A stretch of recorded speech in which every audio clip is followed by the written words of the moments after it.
Soviets and Soviets, the Red Army, how y'all doing? This is Con Ulrich. Hi, Mangru, lo lo lo.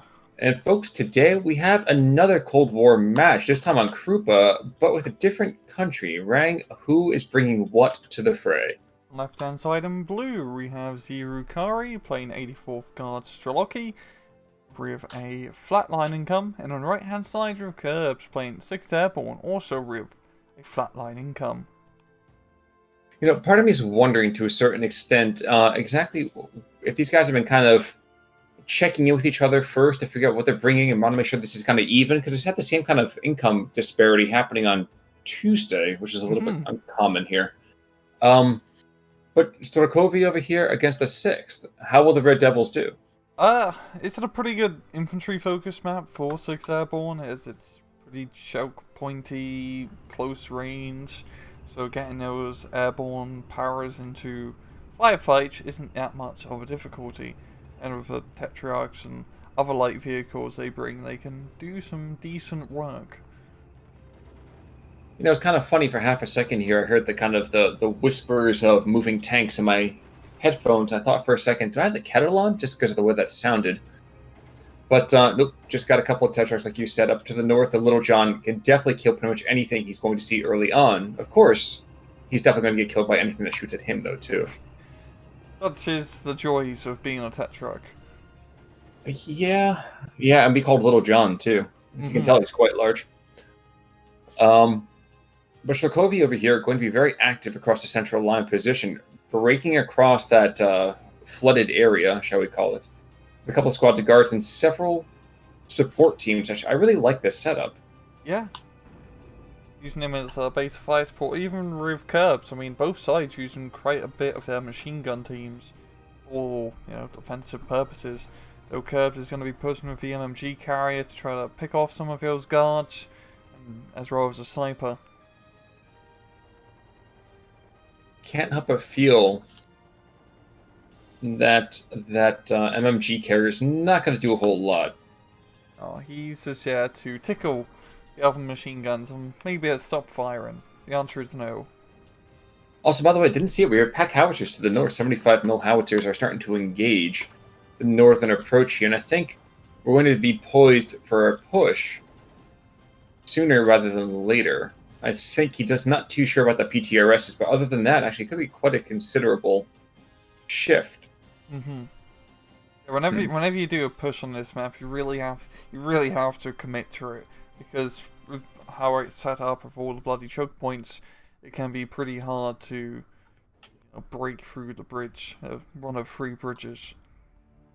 Also didn't realize we had the Centaur over here in the center as well, engaging a couple of the machine gun positions, and shockingly enough, now that I'm looking back at it, the MMG carrier might actually run out of ammo before he dies, which is just bizarre. Yeah, I mean, he should be dead by now. This would be an anti-tank rifle, anti-tank gun that would have blown him up. But we do have T-34 and an IS-2 being brought into the center to try and give some extra fire support, which would be quite ideal, as there's not really much the 6th Airborne can really do about it early on. True. Now, if you look to the extreme north, we're having MMG command carrier kind of sladdling around, maybe trying to get some light suppressive fire here, but there's not a whole lot that's going to go on there. It's going to be a stillborn push, really. Yeah, just really having at it with his pack archers to... I mean, he's doing actually a pretty good job suppressing that forest. I think it's just blind firing into it, but even then, there's just some decent hits. Certainly possible. Into the north, command carrier already goes down, courtesy of those PTRDs. But they did reveal themselves enough for those Canadian paratroops, those feisty gentlemen that they are, to start kind of engaging across that river and maybe get some light success. I don't see a whole lot happening, but maybe there's something there I can't see. Got the off-map being brought enough north to 203 mils, so yep, they're going to be calling that in, and he does have a decent amount of infantry in the town to maybe do a push across the bridge. You're right. It's kind of interesting to see, because I have another reinforcement column coming the other direction, several squads of guards and a T-34. And I think actually they're being deployed all the way to the north. So he is apparently selling this entire assault, which is just weird to me. I guess I can understand why. But were I, like you, I would have assumed that the major axis is going to come further to the south, as will now be evidenced by this entire barrage.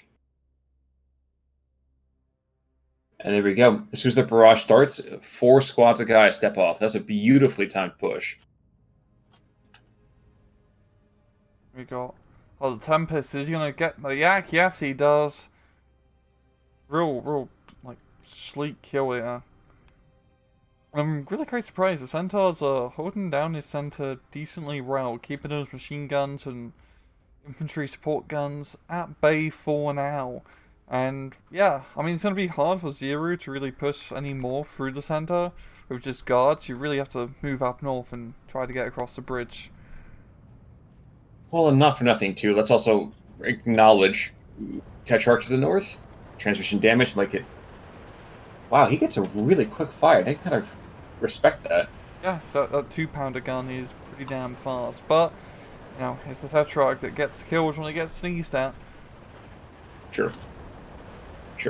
Which actually kind of tells me that this thrust across the river is going to become, well, another bridge too far. Yeah, the Yokum and Shiki are pretty much in a good position. Fantastic bombing run near the Yak. Oh my gosh, yeah. And yeah. That was truly danger close. And I don't think Paras, we have a 6-pounder into the Tetrarchs coming in, but that's, big deal.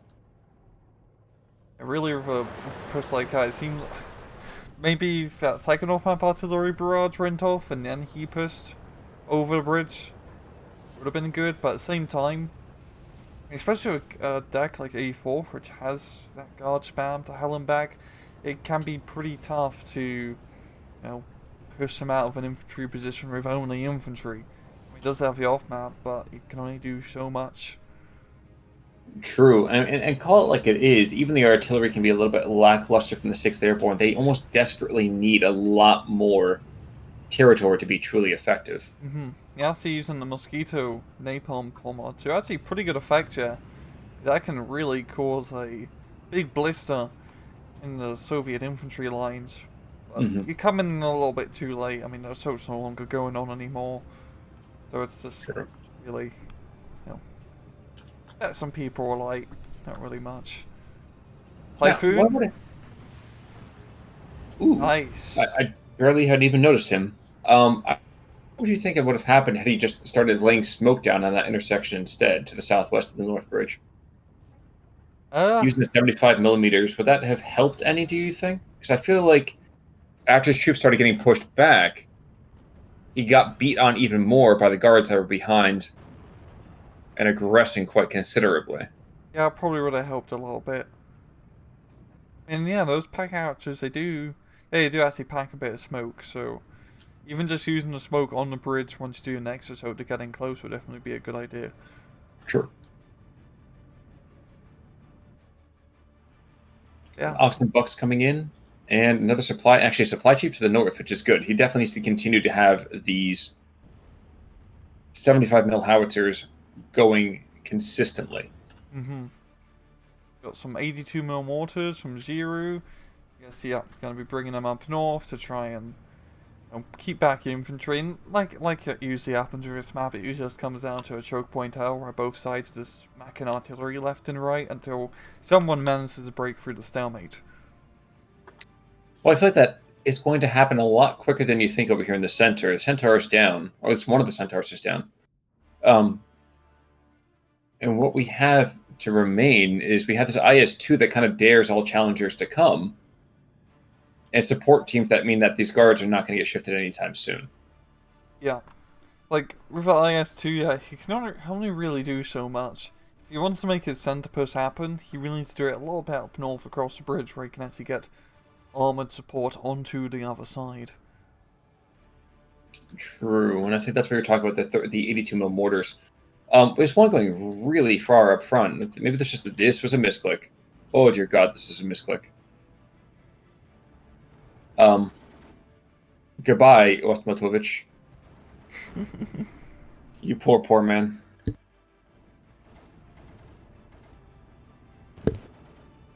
And just like that, he was gone. Down to the south, couple of airstrikes. Maybe we're seeing. Okay, yeah, he's trying to bounce it into the IS-2 and Oh, mask. I This like is that. yeah. Does he have line of sight? No, no, I he think he just doesn't. took it away. He just took it away from himself, I think. Yeah. Oh yeah, because of the smoke.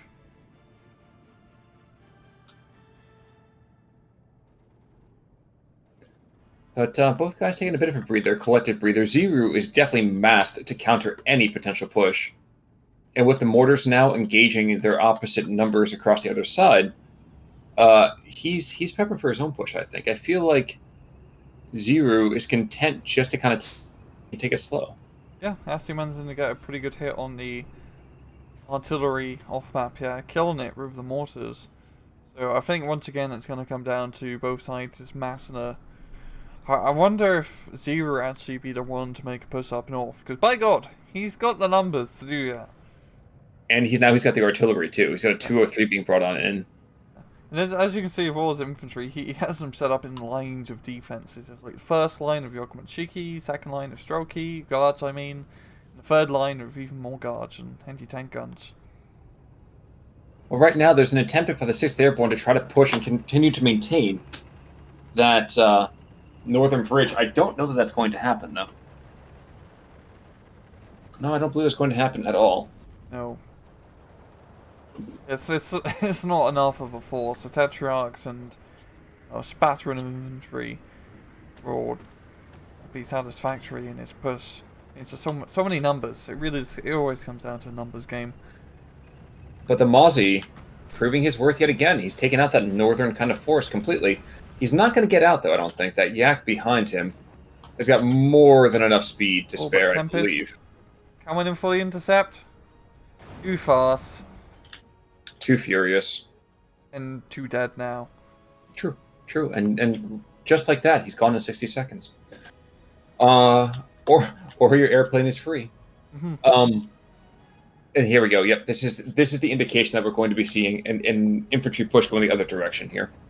Xiru's got the off map. What caliber is it? It's 203. So rather large stuff, yeah. And Curbs does not really have much of a defensive position. He does have those pack archers, but they're kind of shooting a little bit behind the lines. Not really anywhere it could stop shed push. Nope, rather unlikely. I do like the fact that we actually have some Ox and Bucks being brought into the center to kind of maybe hold the line against these guard troops.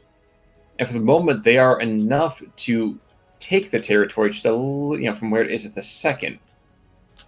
Ooh, 37mm almost able to get killed there. And barrage, though. Here we go. Starting on up. And already, as you might suspect, the 6th Airborne does not like being on the receiving end of any kind of artillery. Oh, no, they do not. Now, and the A moves have been put into place, too. Yeah. Yeah, it's really not much air from Curbs.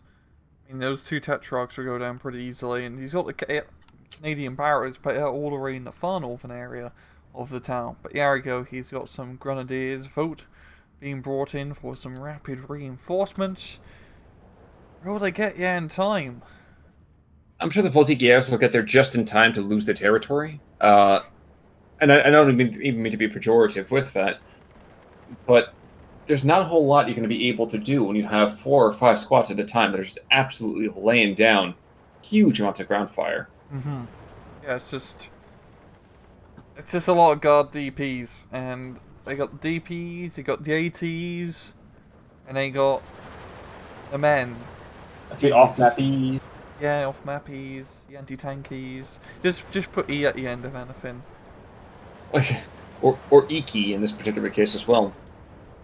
But the guard squad's making light work of their snipers for the moment, and indeed, he looked at this north, he said, hey, the Canadian pairs will not get their hands dirty. Well, we're going to have a close and fire fight. This is going to be rather fierce, I imagine. At close range, they are pretty good because they do have those really peak grenades. But once again, a little bit outnumbered, and honestly a bit outclassed. It was double DP squad where the AB Canadian powers only have that one Bren gun. Oh, you shut your language. The Canadians are never outclassed. I don't know. Well, a little bit outgunned. Oh, yeah, okay, that's fair. I say, but never outfought. That's the important part. I was going to say, we do not speak ill of our neighbors to the north. Even if they were a dominion forever and ever and ever. Which I guess at some point I really should learn the definition to why it's a dominion as opposed to a province. But, question for another day. Mosquito coming in, though. Cut down this northern push. That's a really, really well-placed spawning run. I just love, yeah, it was a lovely napalm run, yeah. Got enough some of those guards, and his AB can power as well. All them pretty well, surprisingly. With the mortar fire, they're going to be able to at least stop at far northern is hope, but we've got more off map in the middle, or in the middle of that, northern town, so to speak, and it is just completely stressed out everything. But at the same time, Xiru doesn't really have, like, a fast assault. Like, he's pushing, but he hasn't got to the other side yet, because it's all just infantry. He doesn't have any armor, or IS-2s, which is armor, or other stuff to really help. He needs, a bit of extra oomph in his attack to make it work. But that's really the issue, though, with Starkovy, though, too, is that this is a little bit more infantry than you want to generally see, and as spammy as it can be for SD2, you need to have some sort of committed island of engagement, which we saw like last time, for example, with IS2s. Yeah. Yeah, he's finally bringing up AT-34, and that's really all he needs. I mean, right now, there's no real major armoured threat here from Curbs. He's bringing in some Cromwells, but even then, they're not really that scary compared to the T-34s. Okay, they do have the... Oh no, they don't even have the 57mm, they only have 75mm guns. So they're not rapid fire in death machines. Yeah, 6 raids per minute. I mean, I'm not saying a red coat can beat that, but could be better. For the Tempest, in the meantime, that will continue to cause an issue, as probably the worst thing against it that can be said is that it is just a little bit too fast in the sky. And indeed, thankfully enough for that yak, the 37 mils are going to keep him at distance for the moment. Yeah, goddamn, having 2 3-star 37 mils, that's a pretty dangerous affair. Oh, 4, oh yeah, 3 of them, goddamn. That's a really dangerous anti-aircraft net. And if like 3-star veteran shit, they got like heat-seeking munitions. Yes, they do. Might as well be shooting missiles. We're slowly seeing some artillery parks being created by the Soviets. In fact, we have a 122 mil coming down to the southern side. So maybe we'll see a change in axis of the assault. Probably not. I mean, if you have all the troops into the north, it seems kind of wasteful to not use that. Yeah, it's actually weird to see as much of artillery being used, because everybody just likes using off-map, because in a 1v1 it's usually a little bit more versatile and easier. And also, it rins you games, because you can just shut down assaults, but then also do assaults. I mean, off-map is very versatile, is what I'm trying to say. So it's nice to see more traditional artillery perks being used, having artillery on the map instead of somewhere off and all these weird, grid mappy, black and white area, which I guess where it spawns from. Well, and besides that too, it's nice to know the artillerymen are trying to take a vested interest in the battlefield. So yeah, I'm right there with you. I agree. It's nice to know that they can get just as much risk as everyone else. Right now, actually, the pack howitzers, as I say that, are getting pounded by the 122 mil. So here we go. As the next couple of rounds come in, they're trying desperately to find one another. I'm kind of interested to see. Game of Battleship. Yeah, and unfortunately for the 75 mils, they don't quite have the same level of accuracy or really care to engage their opposite number in the same fashion. Yeah, I don't even think I'd have the range to... I think I'd barely have enough range, but at that point their accuracy is just, shot through the roof, and it might not be coming down. Possible. Oh, they have the range. Yeah. It's about 6,500, 7,000 meters right there, so they definitely could theoretically do it, just highly unlikely. Yeah, Xiru's doing pretty good, Joe, because he He's slowly running, just due to that one flag he has in the central position. And honestly, if I was Curbs, I'd maybe try and take it back. Because it's not good to be losing like this for so long.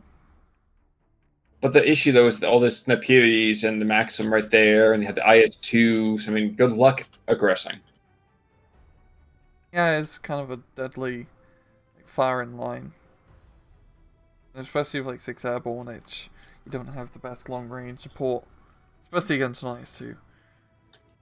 And slowly the 6th Airborne is getting blown out of the skies, too, which is just so strange for me to kind of say. I think it really is just coming down to Xiru. You know, he's taken a serious investment in his anti-air. He's got 2 of these 37 mils down. So, he's got 5 37 mils. All of them are leaders, so they've all got 3-star veterancy. You can't do anything about it in a 1v1 like this. I mean, they are getting slowly battered away by 75 mils, which is a good target. But they're still alive. There's still a lot of them. It's just a little bit too much. Indeed, you speak the true. Try Polstons in the meantime. Actually, I kind of like this. This is going to keep the infantry plate in the north to a rather relative minimum. Not a whole lot can be done. And fascinated to see why he's moving his supply trucks away. He's just trying to pad stats. Oh no, he's got supply truck. He's got 75 mils to the south as well. 75 mils will find, like you said, the anti-air guns slowly. But at what cost in terms of munitions? Yeah. Yeah, 6 airborne don't get... Well, I guess you could get a decent amount of supply trucks, but you usually don't. No, for good reason, though, too. Oh. But we are into Phase C. And while it doesn't mean a change in terms of economics, what it might mean is it might mean a change in terms of spammability. So I guess the question might be, do you think there are going to be more strokies kind of on the way with guards and all that kind of material, or is it just going to be that we see like more Voltigeurs with more paras? That's a good question, really, because with 6 airborne, you can actually, spam C-phase infantry pretty decently, because like with all infantry in SC2, a lot of them just have that 9, 18, 27 availability. In 6 airborne, it's, with no exception, with a decent amount of their troops, so I feel this is going to be continuous. AB, paras spam into the town, but at the same time, Xiru, he just is really beating the curbs to the infantry spam game with everything, and he does a really nice chain of command setup, so all his infantry are fairly, highly vetted. Are you saying he's kicking him to the curbs? I think so. It definitely seems to be the case. I mean, up north, the AB Canadian powers from the last engagement have been pretty heavily beaten. They do have some reinforcements being brought in, but once again, it's a lot of guards.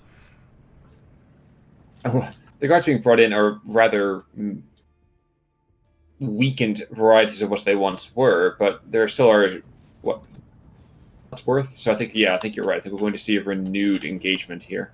And you are seeing another 2 or 3 off map from Xiru. And a challenger. Approaches? Yes, actually, he's going to get 1 stock, though. There's only 1 of them in the center. Yeah.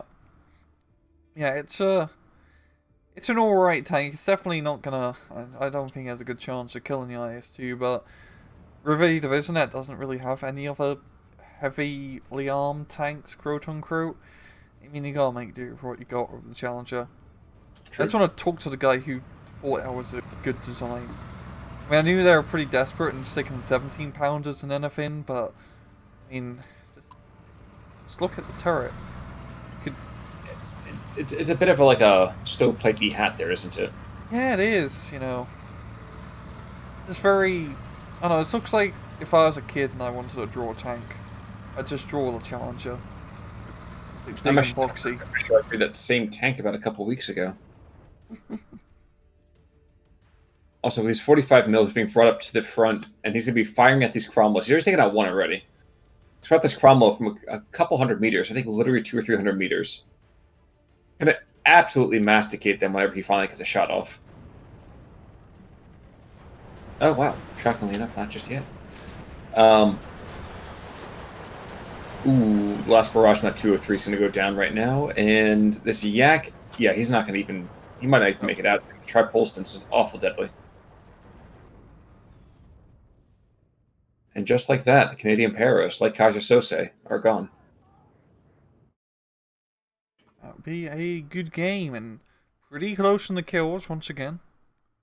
It was kind of funny because I feel like a lot more death had occurred there, but then I realized that a lot more of the material was much more foot-based, shall we say? Yeah, like, I was really surprised we didn't see any IS-2s up north. I know it's pretty dangerous bringing such a heavy tank in a confined area, but still, it would have been a pretty huge advantage. But at the end of the day, I mean, Xiru, he just held at... What you really need to do is just hold at central, like, small farm position, which he captured with just a handful of infantry, and that essentially just run him the match.